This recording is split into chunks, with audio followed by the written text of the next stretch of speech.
All right. Welcome, guys. You were here with Johanna and I on our podcast. So this is episode 1. Yes. So we want to talk today about how to sell 50 homes in 1 year. We're you and I are pretty similar in our business, and that's about what we're going to be closing this year. Yeah, we're both selling about 50 houses. Been in the business. I've personally been in the business in January will be 3 years. And you've been in the business for how long? A little over a year. Exciting. Yeah, that's awesome. So this December will be my first full year, my first January to December complete year. I started right around September of last year. All right, perfect. Yeah. And we're both on teams, and so I think a large part to really growing a business where you're selling 50 houses is joining a team. Obviously we're not on the same team, we're on two different ones. But I mean, how do you think the team helped you kind of get to that point and grow your business? I mean, the team was everything for me. And that's the thing, I wasn't an individual agent before. I immediately joined the team. So I don't have that perspective. I don't have that experience of trying to build everything on top of trying to sell real estate. Or trying to build a business from the ground up and then trying to actually do the business. I don't have that, and I don't think that I needed that part of it. I think I saved myself a lot of time. Yes. By not trying to do that. Well, now I can speak. I was a personal agent for a little bit. Or I was a personal agent. I was a solo agent there for a little bit, and there's a lot of growing pains. There's a lot of things you don't know. One of the reasons why I joined the team was because somebody had told me it's 1 year on a team is like 3 years as a solo agent. And so I was able to grow a lot. It's kind of like osmosis. That's kind of what drew me to the team, was constantly seeing people, have these conversations, being able to learn and grow. And obviously that kind of helped me to see what I needed to do. Would you agree with that, or? Oh no, 100%. I'm not. I want to sell homes, right? Yeah. I want to be in front of buyers and sellers. I don't want to try and build a marketing plan. I don't want to try and put all the all your print stuff together. I don't want to go and build websites. I don't want to spend 8 hours a day trying to target market and reverse prospect. And I want to be in front of buyers and sellers, and that's what the team allows me to do. I feel like it's the money producing activities. It allows you to go off and focus on selling the homes to get to that point. Because if you're having to worry about all those things, it consumes so much time, especially if you don't know what you're doing and then you have to go track it all down, figure out what the next steps are. I feel like that's so hard. Well, even I was thinking about this the other, even the minute details, right? Like getting a listing, putting a listing on the MLS. If you think about how much time that takes. Let's say if you're really good at it, and let's say you get it on the MLS in an hour.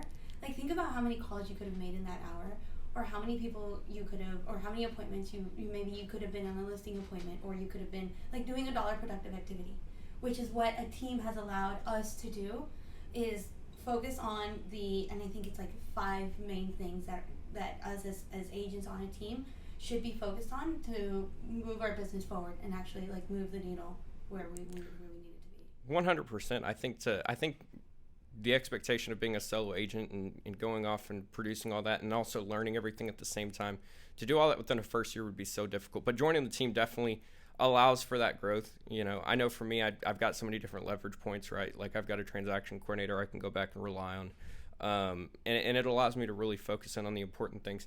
But even on top of that, I'd say, with all the benefits of a team, there's definitely solo parts that I needed to take on to make sure I continue to do it, right? If I can join a team, but if you don't join the right team, then I feel like that's a huge part, right? Because there's plenty of teams out there, but if they don't match you, if the team style doesn't match you, you can't just join a team and say, all right, I'm going to be good now, yeah. Right? And I think you can talk to that as well. For sure. Or the culture matters so much, because you are going to have days where you're just in a funk, and then if you have the right people around you, they're going to remind you hey dude, you're doing good, just keep going, or you're going to be able to speak to them, and you're going to be able to relate to them, and that just makes the grind a little bit easier, if that makes sense. It makes it a little bit more, and I don't want to use the word bearable, because that's almost a negative way to put it, but it just makes the work that much better. Oh, 100%. You're in the right culture. And going back to what you said about osmosis, I mean, just being in the office and, having because you can do 100 transactions. I mean, none of our transactions are going to be like any past transaction. I think even after we do 500 transactions, you're still going to come across these unique scenarios that you could never have come up with. And you can turn around to your partner agents and say, hey, what do you think about this? What do you think about that? Can you help me run a comp? Can you how should I respond to this text message? How should I respond to this seller? Those things are so valuable, and you can't put a dollar amount to it. So I think that when as a single agent you say, well, I'm going to go on a team and I'm going to pay that much more money, there's things that you can't put a number to. That whether even if you're saying, okay, well, even if as a single agent I'm making a 30% margin, and then on a team or whatever team that is I'm making maybe 50% margin or whatever the splits are, there's still those conversations and those resources that you have with your teammates and with your listing manager and with your transaction coordinator that you're not going to get as an individual. Well, and I think the biggest, I think one of the bigger things, and the saying is true, right? You are who you associate yourself with, right? Like, I know for me, it was important to me to be able to follow, have people that have already been there, and and be able to follow and duplicate what they do. And not just kind of go on it by my own. One of the parts about joining a team is that you're able to learn from their mistakes, right? They've been where you want to go, and so you get to it's like a rip off and duplicate, right? So they show you the path, they give you the blueprint, and it's a matter of like, do you want to do it or do you not want to do it? And so that's what I personally love, right? Is that I have the roadmap to success. It's my choice whether or not to follow that roadmap and do that, Right. Why reinvent the wheel? Exactly. Why reinvent the wheel, and why you can save yourself so much time in mistakes just by having their experience. Yes. Yeah. So I think that's one of the biggest things also about being on a team. One, in my experience, is like, I know it's important to me for people to want to share their successes, and I feel like sometimes people are reluctant to do that, or even reluctant to share how they do that. But I mean, I feel like that's how you get the best environments, and then you have that competition that then breeds results, and success and things like that. So I mean, I love it. But with all that being said, I will say there's even, like I said, even with the team, things like that. I mean, I will say one of the biggest things that I struggled with over the course of the year getting to this point has, I definitely have had some pain points, right? It hasn't just been easy and free flowing, anyways, you know what I mean. But what would you say were your pain points, just to see how we can relate? Okay, so with trying to sell 50 homes in a year, which that wasn't even my goal at the beginning of the year because I was so new. I was told, like, you need to call people and you need to knock on doors and you need to talk to buyers and sellers. So that's what I did, and I did it as much as I could. But looking back, one of my biggest pain points has been follow-up. It's been hard because you get so caught up, especially like when you're, I think, as driven as you and I, in that you just want, you can do more, so you want to do more.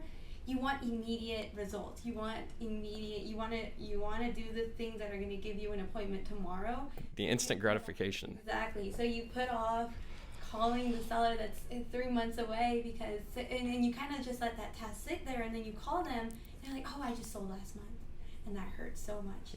Oh, it's painful. Yeah, follow-up has been a huge pain point in my business.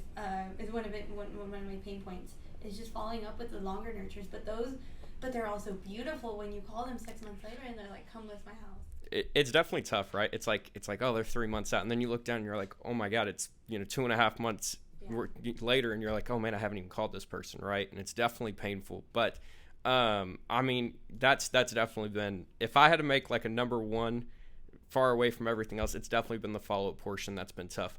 But I mean, how have you stayed? Obviously you've done some follow-up, right? Otherwise you wouldn't have sold the number of houses you have. What have you done? And then I'll kind of say what I've done, and we can kind of compare. So I think time blocking is huge for selling 50 homes and hopefully more, right, next year. But for selling 50 homes in a year, you have to be very aware of your time, and time blocking has been huge for me. So I time block my lead generation every day, at least Monday through Friday for the most part, because life happens. I am lead generating from 8 a.m. until 11 a.m. is when I am calling people that I haven't spoken to in the past. And even then, even though I say that I'm good about time blocking, for the most part I am, I still let like my current, I guess my admin task get in the way of that time, or I'll take calls that I know I can put off until after 11, or I'll respond to emails that I could put off until 11. So being very guarded with your time, I think, is super important. And that's been helpful. That's been extremely helpful for me. So 8 to 11, I know that I'm lead generating, like, and when I'm focused, I see the results. Like, I am setting 1, 2, 3 appointments a week, if not more. And then from 11 and thereafter is when I can do my follow-ups. So if I time block my follow-ups, I will get them done. And then that's when I'll talk to that seller who I set a task 6 months ago, and then I call them and they're ready to go, or a buyer who's like, yeah, I'm ready to shop. So time blocking my lead gen, time blocking my follow-up, and then after that, even time blocking my admin time, because there are things that the team can't do for you that I need to get done myself. I know, so that has been the best way. And when I stick to that schedule is when I invest in my follow-up, and I see the results in my business. I see when I'm actually doing what I need to be doing. I can definitely relate to that. So I mean, you and I have almost an identical schedule, I feel like. But I mean, what I've tried doing a little bit better to stay in front of my follow-up, and what I've done like this past year is, I've tried leveraging out my systems, right? So like, we both have our CRM, and so I'm trying to use different drip lanes, things like that. And that way I can leverage out my time so I can continue to make more phone calls. Because like you said, for me, the chase is the best part. I mean, that's like, that's my favorite part. It keeps me going. It keeps me motivated. But I'm horrible at the follow-up. And then I try to put them too close together to where I'm like, I won't miss them. And then I end up missing them because I overload myself, right? So it's a balance. It's a balance that I think we're always going to be working on, especially, for people like you and I who are trying to do insane numbers. But it's the beauty of the balance. Simon Sinek said it once. He said something about this, if you want to call it like the business balance between instant gratification and the follow-up, or work-life balance, or whatever balance that you're working on.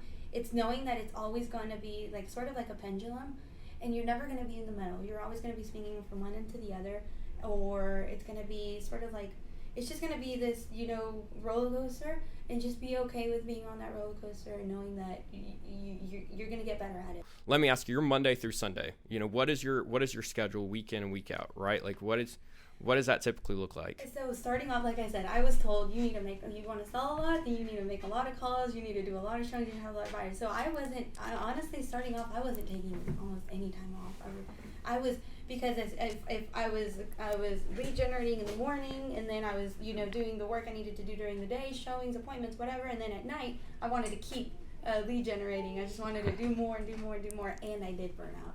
I will be honest. I did. For a minute there, I almost felt like, I was like, man, I'm tired, and then I was really hard on myself. I feel like, and you're probably this way as well. I'm like, come on now, you're 25 and you can do more. Like, don't talk. Burnout is just an excuse. In fact, Ryan Serhan's big on that. He's like, when people talk about burnout, they're just finding an excuse. But it all comes back to also like, what are you doing with your time? So now I'm working on getting better about actually time blocking time for myself, and time to just have fun, and time to not feel like I have to be working 24 hours a day. I'll tell you, whenever I first started, I was horrible about that. Just like, I would work Monday through Sunday, and I'd work so much that people were like, dude, do you ever stop working? But to me, it didn't feel like working, right? So like, I would make calls from 8 to 9. That was my schedule. And if I was told, the best piece of advice I was ever given, right, is that if you're not running appointments, or if you're not doing, money producing activities, things that are going to be making you money, you need to be pounding the phone. And I took that advice to heart. I mean, it got to the point to where like, I would be in the office until 7:30, and like, there was a guy in our office who came in, and he's like, he had told somebody in the office, he's like, man, he's a maniac. Like, when does he ever go home? But that was my thought process, right? Like, I knew that it was like a snowball, and I just had to keep on pushing. And so I kept on doing that. And next thing I knew, I looked down and I was like, oh man, I've got a lot of business going, right?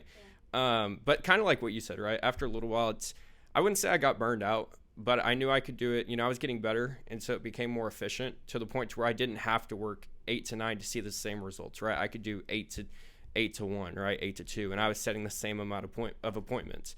But I think it's like that learning curve. So, I mean, and I think you can probably speak to this as well. As you got better, did your schedule change up, or did you give yourself different, and I know you said you're trying to give yourself different time blocks, but did you see your schedule change?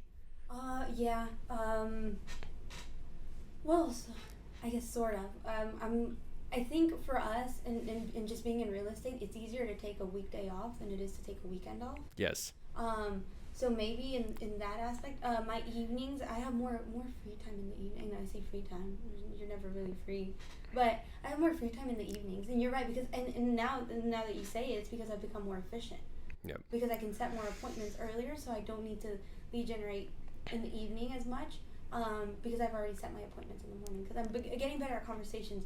So practice makes perfect. Like my first couple of months, and even now, I'm pretty bad on the phone, but I'm getting better. And it comes with like just practice. Like, how do you sell 50 homes in a year? You practice, and you mess up, and you make more calls, and you just get better each time. It's like sports. I mean, you've never, Michael Jordan didn't become one of the greatest basketball players of all time from like not practicing. Right. So I think, yeah, no, exactly. And I think, yes, you're going to join a team and you're going to have all this leverage and you're going to make a lot of calls, but focus on what you're good at, right? Like, 100%. Make sure that you try a lot of things. Like I've tried everything and everything works. But what are the things that I'm good at, right?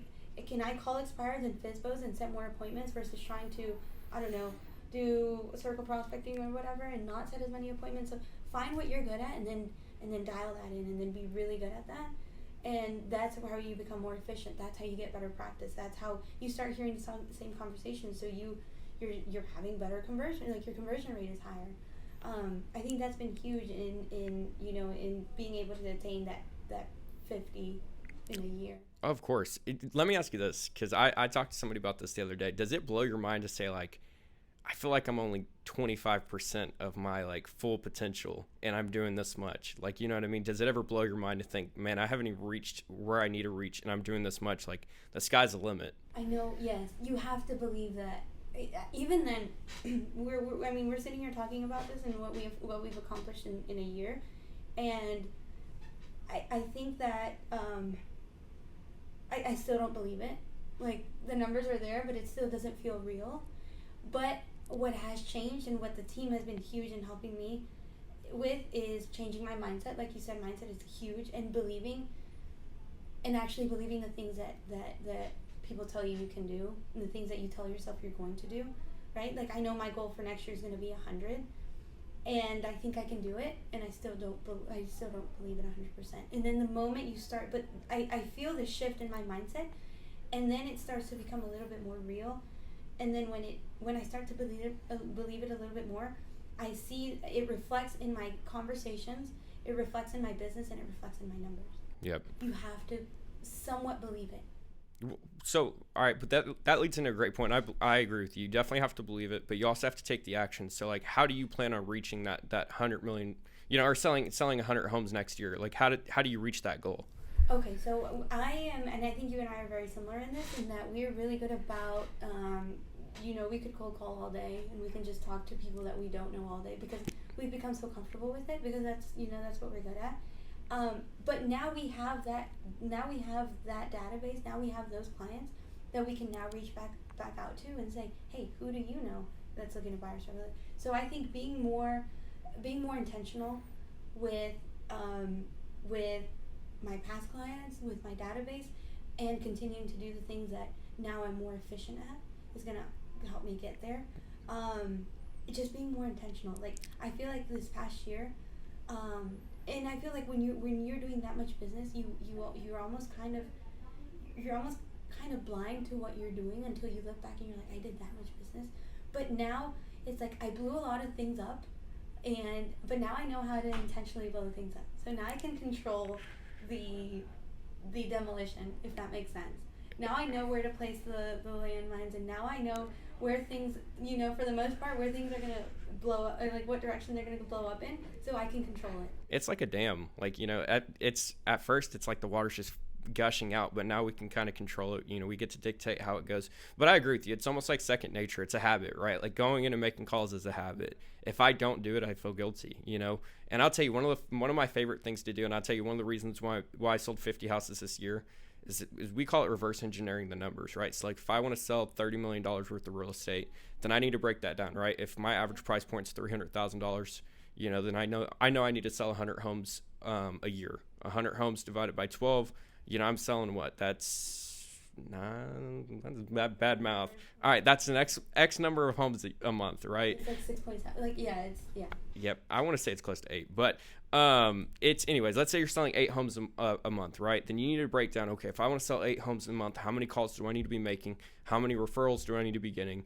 And then that helps hey, this helps keep your, it doesn't seem like a far away goal at that point. Then it's only, okay, I only need to sell 8 homes a month, which starting out sounds crazy, but once you start building your business to that point, it doesn't seem that crazy, right? Because then all of a sudden selling 15 million, which is 50 homes, you only have to sell 4 homes a month. That's pretty attainable if you're doing what you need to be doing. If you do, and you believe it, and habits are, and I'm surprised we haven't touched on that. I mean, how do you sell 50 homes in a year?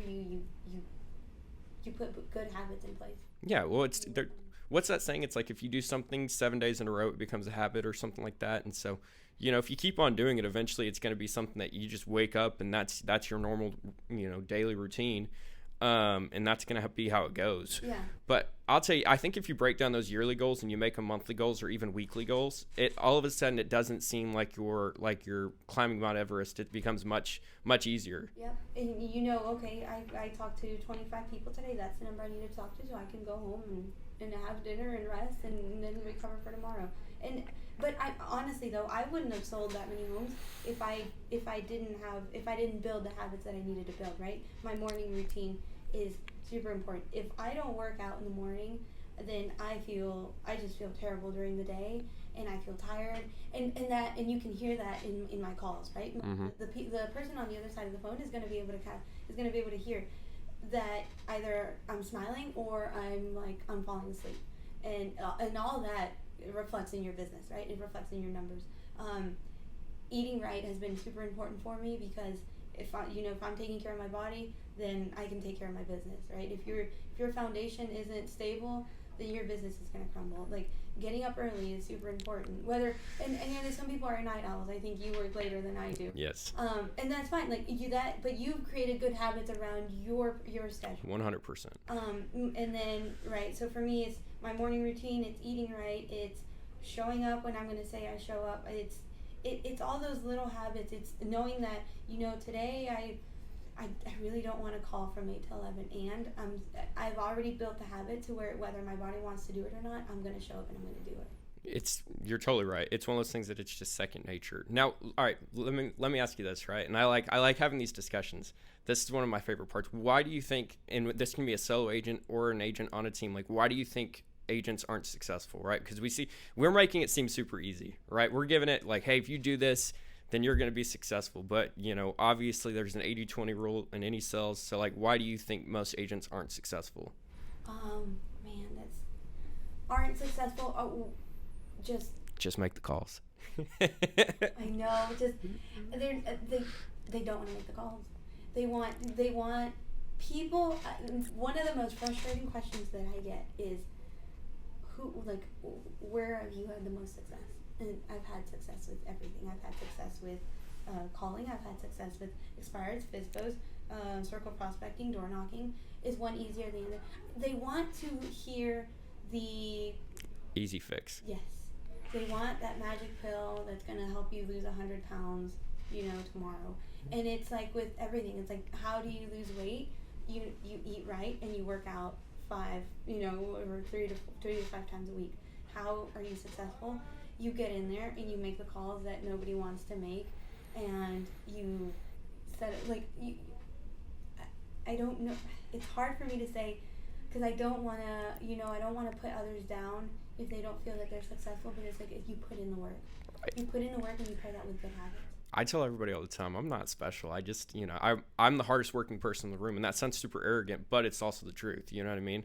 I want it, if at the end of the day, if you want it bad enough, you're going to do it, right? And that doesn't even have to be cold calling. Like, I feel like if you want to go and become a door knocker and, want to get leads from open houses, if you want to do social media, everything's a numbers game, right? How many doors do you want to knock on? How many open houses do you want to host? How many social media posts do you want to make, right? And if you do enough, you're going to see the success out of it. I feel like people say that they want to do stuff, but then don't do any of the actions They're not. I'm not going to speak to them. You have to be driven. and you have to be hungry, because most of the time you're not going to be motivated. You can't base your business on motivation. You can't base your actions on motivation, because you will be motivated for maybe a week. You just saw this speech, or you talked to this agent, or and then you're super motivated, and then next week you're not motivated, and you still have to show up. And if you're not hungry and you're not driven, then that motivation is going to die, and you're not going to show up. I totally agree. So I mean, here's what I will say. I think that for anybody that is wanting to get where we're at, I mean, I would say we're decent resources. I mean, I think we've been there, we've done that. We've came, we conquered. So, I mean, let me ask you, if somebody did want to reach out to you and get more information, see how they could kind of get to where you're at, what's a good way to reach you? So I know everyone's on social media. So social media, Johanna, RDGZ Realtor. That's pretty much me on Instagram, Facebook. I'm working on TikTok. I don't know. Oh, that's a tough one. But Instagram's a big one for me and for a lot of my friends and stuff. So, and that's the thing that I think I'm also going to try and figure out is, what social media is going to work best for me and stuff. And then as far as like me as an agent, I'm with Livian DFW. So Johanna@Livian.com is my email. And like you and I are in different teams, and we're in different brokerages. Yep. But I think reach out to either of us, and the feedback is gonna be pretty something. Like, I think we're gonna be able to help people in very similar ways. Yeah, I mean, I would say it's the collaboration over competition aspect, right? So that's something I would say. Yeah. And where can people find you? How can they reach you? Yeah, so people can reach me. My phone number is 469-525-8751. That's always the best way to reach me, right? Or you can shoot me an email. It's nate@goodshomes.com, and S after goods and S after home. I didn't make that email. Or you can reach me on Instagram, right? Nate Fisher Realtor. So pretty straightforward, pretty easy. But no, I mean, I would say we're making this podcast to be pretty helpful to everybody. So, if anybody did want to reach out to us for more than free, and other than that, we're gonna be doing that once a week, correct? Once a week. I think the beauty that I have found in this business is that you feel the need to help others, because you said we're not special. Like, I look at myself and I'm like, I'm not smarter or better than anyone in any way. I just put in the work, and it's changed my life. And if it can change someone else's life the way it has mine, then that's beautiful. And I want to share it with as many people as I can. I almost want people to succeed more than I want myself to succeed, because it's so beautiful to watch. Yep. No, I definitely agree. Well, I look forward to doing this, once a week. So. Me too. Awesome. And I hope that we've helped in some way, shape, or form. If there's any suggestions, I mean, send them our way. Any topics that you'd like us to talk about, send them our way.